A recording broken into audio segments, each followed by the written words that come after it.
Hi friends, welcome back to wonder styles. ఇవాళ మనం వింటర్లో దొరికే గాజర్తో నీట్గా హల్వా ఎలా చేసుకోవాలో చూద్దాం. ఫస్ట్ ఇక్కడ 1 kg గాజర్ అయితే తీసుకున్నాను. దీన్ని పొట్టు తీసి ఇట్లాగా గ్రేట్ కూడా చేసుకోవచ్చు. లేకపోతే నా దగ్గర ఫుడ్ ప్రాసెసర్ ఉంది కాబట్టి నేను దాంట్లో ఈజీగా గ్రేట్ చేసేసుకున్నాను. సో ఇలాగ మందం కడాయి తీసుకొని కొంచెం ఘీ వేసుకొని బాగా ఒక 5 minutes వేయించుకోవాలండి.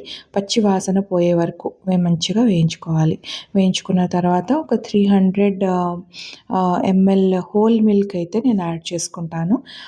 300 ఎక్కువ కాదండి, 300 ml అయితే సరిపోతుంది. తర్వాత ఒక 10 minutes తర్వాత ఇలాగా ఒక 200 grams షుగర్ అయితే యాడ్ చేసుకున్నాను. షుగర్ నేను చాలా తక్కువ వేసానండి.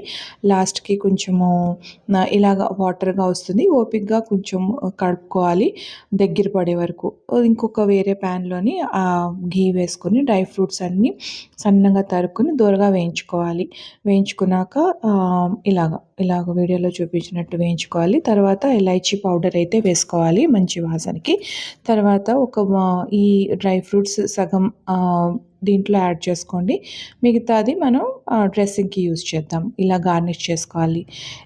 సో ఫైనల్ ప్రోడక్ట్ అయితే వచ్చేసింది. Thank you for watching. Like and subscribe.